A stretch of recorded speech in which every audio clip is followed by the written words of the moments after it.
Some people have asked me about my motivation to hit the gym regularly despite being in my 30s. And so it all started with me wanting to lose some weight after I started my first job. And I realized that sitting at the office all day long led to my pants getting a little too tight. And having a back injury, this weight gain would have put a greater strain on my back, and I started to feel more aches and more pain. And as I hit the gym more regularly, I started to see results. Right, I felt better. My health got better. I had more energy. I was getting sick less, and I was also stronger. And physically, I looked bigger. And it wasn't like I was huge, like a bodybuilder, but there was a noticeable change about my health and my physique that my parents also started to comment and say, oh, is it because you take like protein or some steroids? And then as I hit my 30s, it really became about my health, about maintaining my blood sugar levels and lowering my fat percentage. And it is a constant reminder to me as I hit the gym to take care of my body, to take care of the food that I put in my body, and not to treat it like a garbage dump.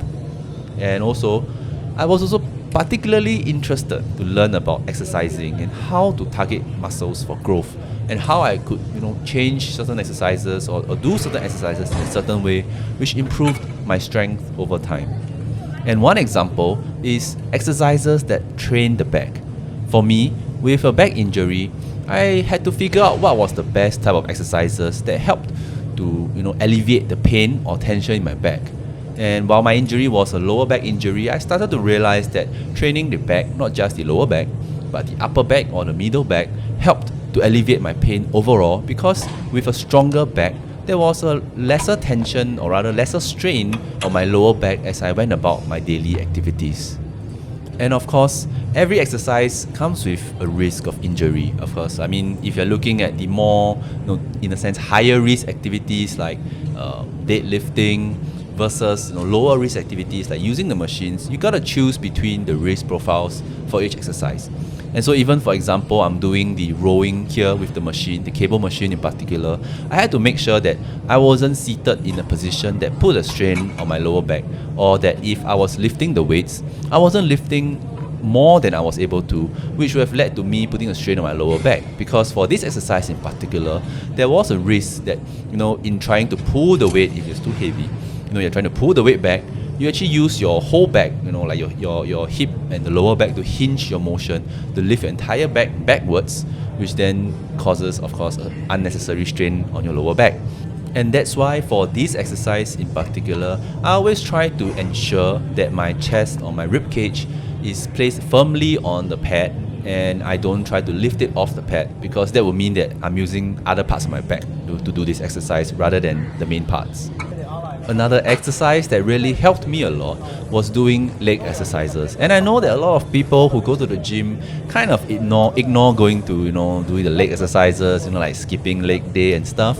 But I do feel like, especially for someone who's not only with a back injury but getting older, leg exercises help you a lot, because this forms the basis of your mobility. Of course, as you grow older, the legs exercises help a lot because they prevent you from falling unnecessarily. Or, you have seen videos of old people or elderly people when they walk. Sometimes they miss a step, they trip over something small, and then they fall because their legs aren't strong enough or flexible enough to move to protect them from the fall. And for me, as someone who has back injury and is getting a little older, I try to use more of the squat machines instead. So for example, I'll be using the leg presses like this machine rather than going to the squat rack to use the barbell to squat, because with a back injury and also as you're getting older, it's harder for my back to keep up with my leg strength. And for example, on the leg press machine, I was able to go up to around 100 kg. But if I were to do the same weight on my back using the squat rack and the barbell, my lower back will actually feel a lot of pain and strain over the next few days, because it takes a lot of effort for my lower back to actually hold up my body for 100 kg. But of course, every exercise comes with its own risk of injury, and this machine itself is not an exception.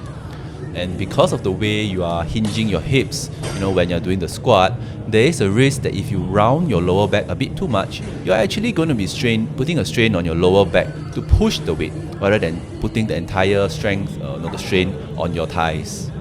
So one helpful tip that I've learned is to warm up properly by doing a lighter weight and practice, stretching the muscle, especially the joints at your hip, before you go into the heavier weights, so that when you are doing the heavier weights, you don't, unnecessarily strain the lower back. Another way to help bulletproof your, body as you grow older or if you have injuries is to strengthen your core, because the core actually holds up your entire body, and I'm not just talking about your abs, but it's also the sides and also the lower back, the back of your body, because the core itself holds the body together, and it helps to absorb a lot of shock and balances your body as you walk around. And I do try to hit it maybe like once a week. But of course, you have to make sure that you stretch the muscle completely when you're at the top of the motion. And as you go down, rather than hinging forward, like trying to fold your body in half, you're actually trying to curl your body, which actually engages the abs more.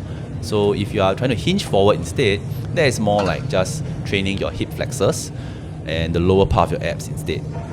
And I do prefer doing this exercise over the hanging leg raisers, because I did try the hanging leg raisers once, and I realized after doing it that my left shoulder felt a bit funny, like one of the nerves or muscle was being pulled in the wrong way, even after the exercise.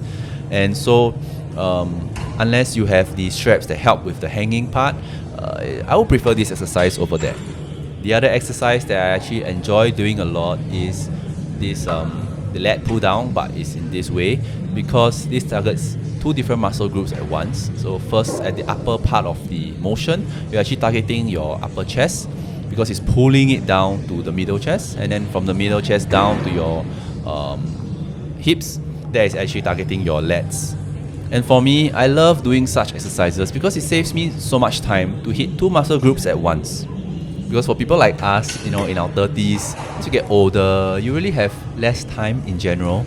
You have more commitments, meeting friends, or helping your family, taking care of your family if you have kids, and work is also tiring. You don't want to spend too much time like when you were younger, like 2-3 hours in the gym. So naturally, we don't want to shortchange ourselves by, doing exercises the wrong way. But if this exercise targets two different groups in one motion, why not? So yeah, if you are short on time, it's good to just target, like doing compound movements, like the bench press, your squats, or your back exercises. But of course, once in a while, switch it up, right? Do something isolated, bicep curls, shoulder press, that sort of stuff. And looking back at, my entire gym journey, I realized that my motivations to exercise or to hit the gym have changed a lot over the years. And personally, I don't feel that there is any wrong reason to go to the gym.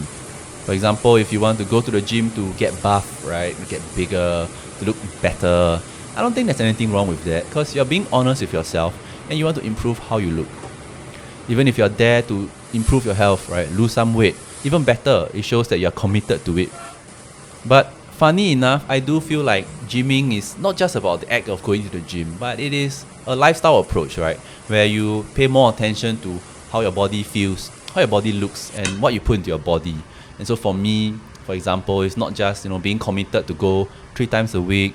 It's also about the food that I eat. Try to eat a bit more protein, a bit less carbs, eat less processed foods, less sugary drinks, more fruits, more vegetables to try to improve my health. And ultimately, I'm the one who's accountable for my health. I'm the one who's taking care of myself.